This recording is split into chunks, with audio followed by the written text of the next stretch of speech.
Dosen lektor. 1. Seorang dosen lektor di Universitas X sedang melakukan penelitian tentang efektivitas metode pembelajaran daring. Dalam konteks penelitian pendidikan, apa yang dimaksud dengan validitas internal? A.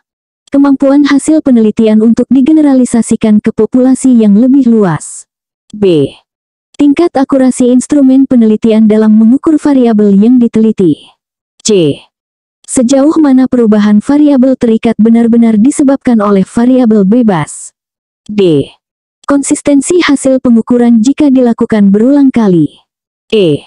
Kesesuaian antara hasil penelitian dengan teori yang ada. Jawaban yang tepat dari soal di atas adalah C. Pembahasan dari pertanyaan di atas yaitu, bahwa validitas internal dalam penelitian pendidikan merujuk pada sejauh mana perubahan pada variabel terikat atau dalam hal ini, efektivitas pembelajaran benar-benar disebabkan oleh variabel bebas atau metode pembelajaran daring dan bukan oleh faktor-faktor lain yang tidak terkontrol. Kita masuk soal berikutnya. 2. Dr. Amira, seorang dosen lektor, mengembangkan sebuah model pembelajaran inovatif.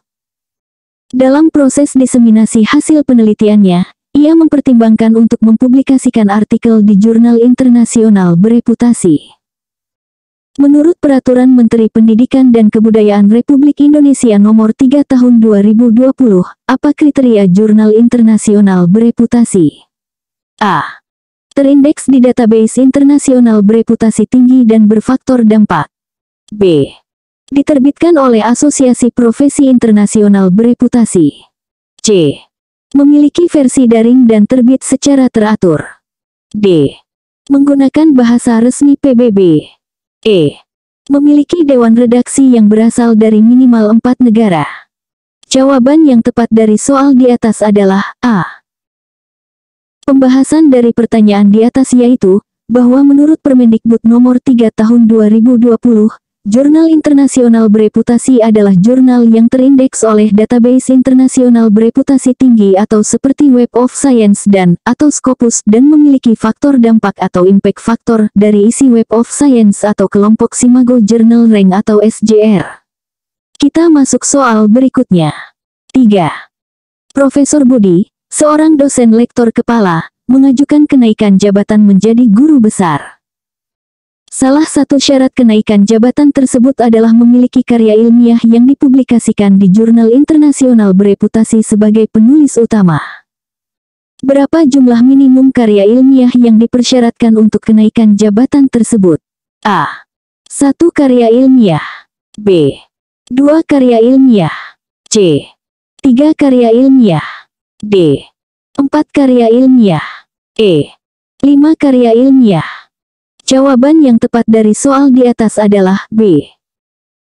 Pembahasan dari pertanyaan di atas yaitu, bahwa berdasarkan Peraturan Menteri Pendidikan dan Kebudayaan Nomor 92 Tahun 2014, untuk kenaikan jabatan dari lektor kepala ke guru besar, dipersyaratkan minimal 2 karya ilmiah yang dipublikasikan di jurnal internasional bereputasi sebagai penulis utama.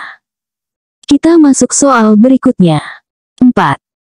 Dr. Citra, dosen lektor di Fakultas Hukum, mengembangkan metode pembelajaran berbasis kasus untuk meningkatkan kemampuan analisis mahasiswa.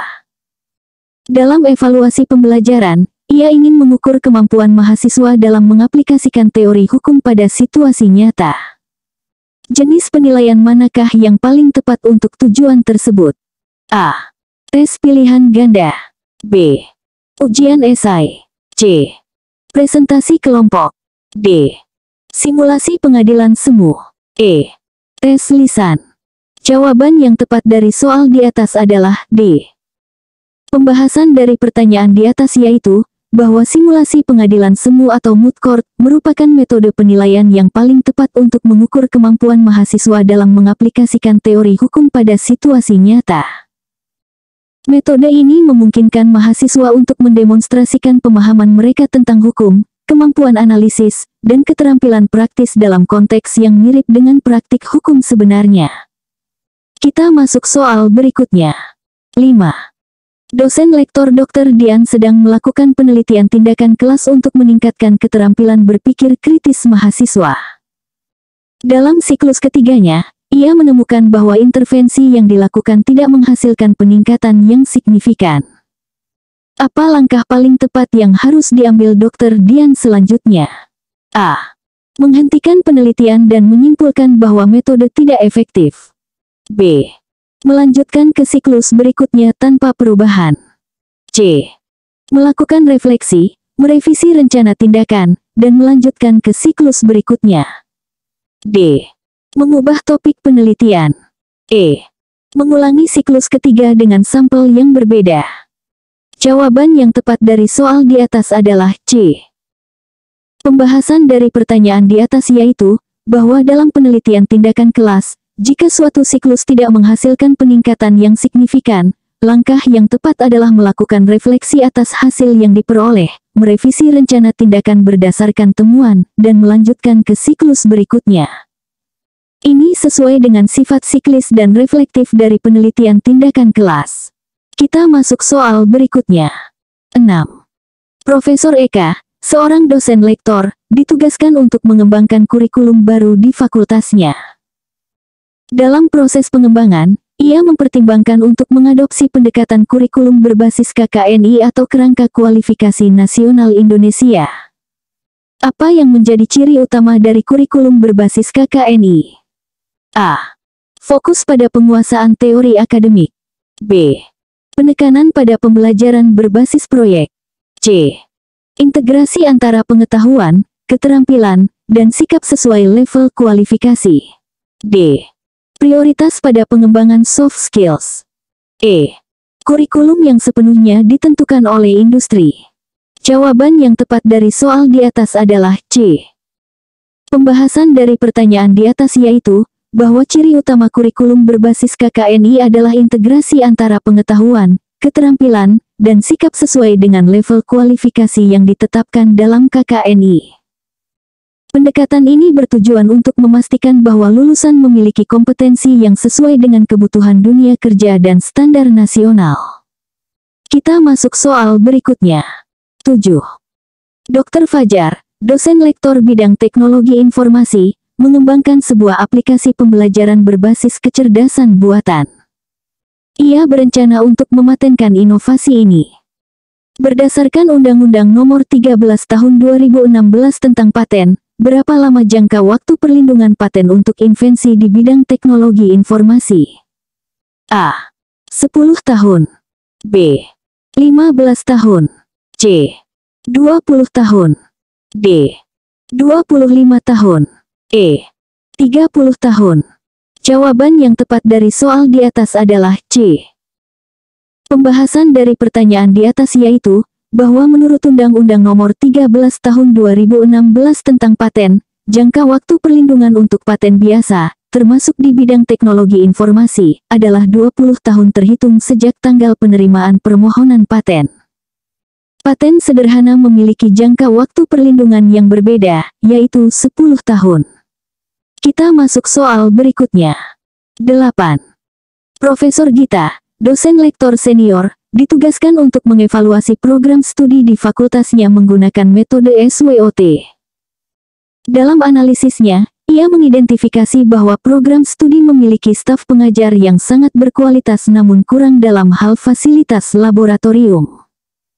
Bagaimana Profesor Gita seharusnya mengkategorikan kedua faktor ini dalam analisis SWOT? A. Keduanya adalah kekuatan atau strength. B. Keduanya adalah kelemahan atau weakness. C. Staf pengajar sebagai kekuatan, fasilitas laboratorium sebagai kelemahan. D.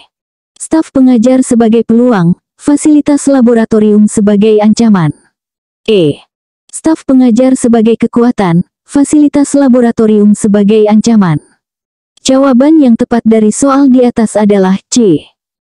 Pembahasan dari pertanyaan di atas yaitu, bahwa dalam analisis SWOT, staf pengajar yang berkualitas merupakan kekuatan atau strength karena merupakan faktor internal positif yang dimiliki program studi.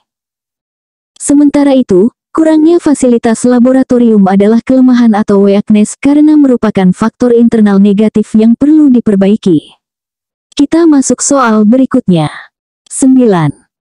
Dr. Hana, dosen lektor di bidang psikologi, melakukan penelitian tentang efek media sosial terhadap kesehatan mental mahasiswa. Ia menggunakan metode campuran atau mixed method dalam penelitiannya.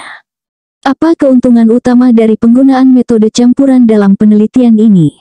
A. Mempercepat proses pengumpulan data. B. Mengurangi biaya penelitian. C. Meningkatkan validitas eksternal penelitian. D. Memberikan pemahaman yang lebih komprehensif tentang fenomena yang diteliti. E. Memudahkan publikasi hasil penelitian. Jawaban yang tepat dari soal di atas adalah D. Pembahasan dari pertanyaan di atas yaitu, bahwa keuntungan utama penggunaan metode campuran atau mixed method adalah memberikan pemahaman yang lebih komprehensif tentang fenomena yang diteliti. Metode ini mengombinasikan kekuatan dari pendekatan kuantitatif dan kualitatif, memungkinkan peneliti untuk mendapatkan data statistik sekaligus pemahaman mendalam tentang pengalaman subjektif partisipan. Kita masuk soal berikutnya. 10. Profesor Irfan, dosen lektor kepala, diminta untuk menjadi ketua tim akreditasi program studi. Dalam proses persiapan, ia menemukan bahwa rasio dosen tetap terhadap mahasiswa tidak memenuhi standar yang ditetapkan BAN PT. Berdasarkan peraturan BAN PT nomor 5 tahun 2019, berapakah rasio ideal dosen tetap terhadap mahasiswa untuk program sarjana? A. Pukul 1.15. B. Pukul 1.25. C. Pukul 1.30. D. Pukul 1.35. E. Pukul 1.45. Jawaban yang tepat dari soal di atas adalah C.